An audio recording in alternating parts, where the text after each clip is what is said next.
everyone, this is Pico Entertainment and we are back again, and here now we have another video for you, and we're going to take a look back at the original Candyman and ask as to whether it's one of the truest horror masterpieces from the 1990s.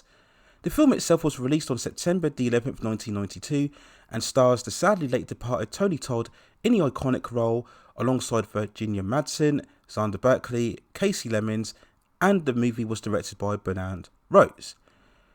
Based on revered horror author Clive Barker's short story The Forbidden, the story of Candyman takes place in Chicago, where we follow graduate student Helen Lyle, who wanders within the urban communities, compelled in researching the so-called urban legends that are spoken throughout the city. In particular, she takes research into the mythical being known as Candyman, who according to history was an African-American slave within the 1800s, and was lynched by a racist mob after he fell in love with a white woman. Fascinated by the origin, Helen learns of the fearful spirit of Candyman that will emerge if you speak his name 5 times in front of a mirror. One night her and her friends mockingly do this, and at first she thinks nothing of it. Then all of a sudden her life starts to change as a huge bout of murders start to emerge within the city, and then her worst fears actually comes true when she encounters Candyman himself.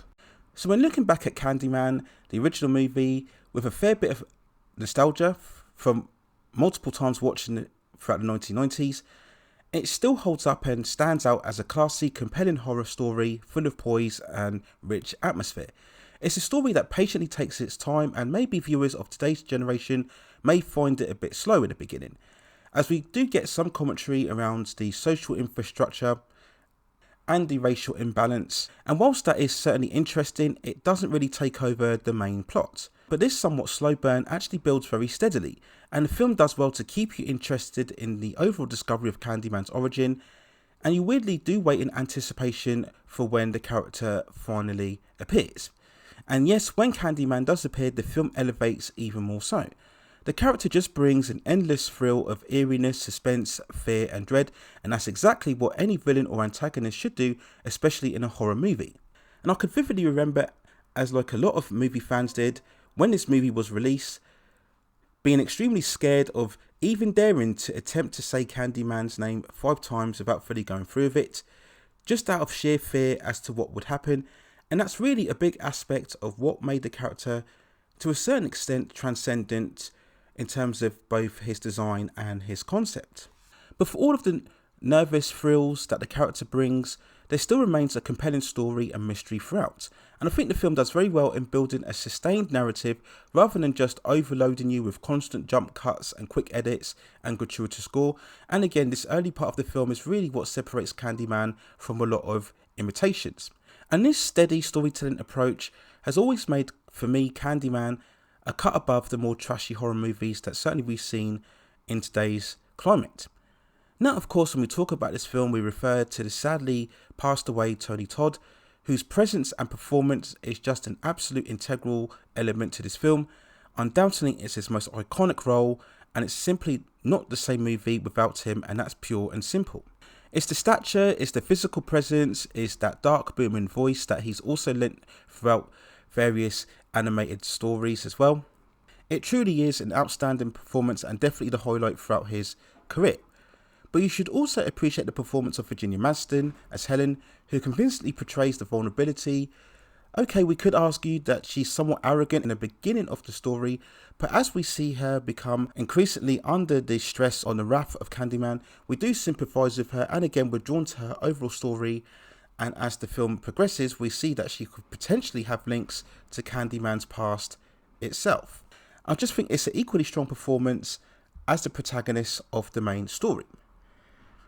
And also, whenever we talk about this film, we simply have to mention the magical, magnificent musical score from Phillip Glass that pulls you in straight away from the opening credits and the main theme. The whole score is so haunting and deep and rich and beautiful, really giving that sense of tragedy and pathos, especially as we arrive towards the climatic act of the story.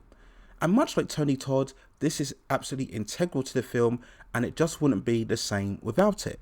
So we then talk about the movie's box office, and it made over $25 million in the US on just a budget of around $8 to $9 million, which is a solid success for a film of this type. But whilst not being a massive blockbuster, the film did create a much more longer and lasting legacy. Over time, many movie fans have deemed Candyman to perhaps be the best horror movie of the 1990s, and yes, I'd probably agree with that as well. I can't think of too many other horror films throughout the decade that has the same feeling of dread and fearfulness, and yet still have the same atmospheric tone and skillful and sophisticated direction and storytelling. I don't just look at Candyman as a well put together horror movie, I look at it as a superbly crafted movie in general.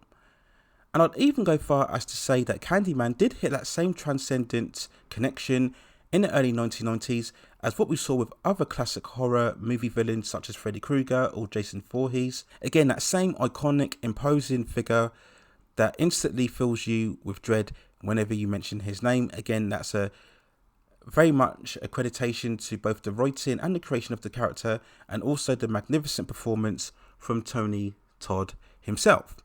Now, there have been countless sequels or remakes or reboots following the original, but none of them really hold a candle or come even close to matching the overall quality. For the most part, I'd say they were largely unnecessary, as I do believe that Candyman is largely a one and done standalone story. There was no need for sequels, or indeed the recent reboot or remake, however way you want to put it, from 2021. Great films like Candyman stand on their own and don't need any sequels to further their story, and they're able to tell a complete narrative from beginning to end, and it definitely leaves a lasting impression, again building that sense of a certain tragedy or sadness, as well as we get that shock and horrific climax where we see essentially Helen re-emerging towards the end. Just overall an accomplished horror film, and yes, I would firmly place it as perhaps the greatest ever horror movie masterpiece, certainly within the 1990s. So there's my overall thoughts and feelings when looking back at the first original Candyman from 1992. Let me know what you think in the comments below. And if you have any other movies, television series, or any other topics with the pop entertainment and culture scene that you'd like to see me cover within this channel, then also let me know within the comments, and I will see if I can provide further commentary for you on that subject matter within the future. Please also hit and like the subscription and notification buttons so I can provide you with more high quality content like this in the future. But that's it for now. Take care of yourselves, and I will see you very, very soon.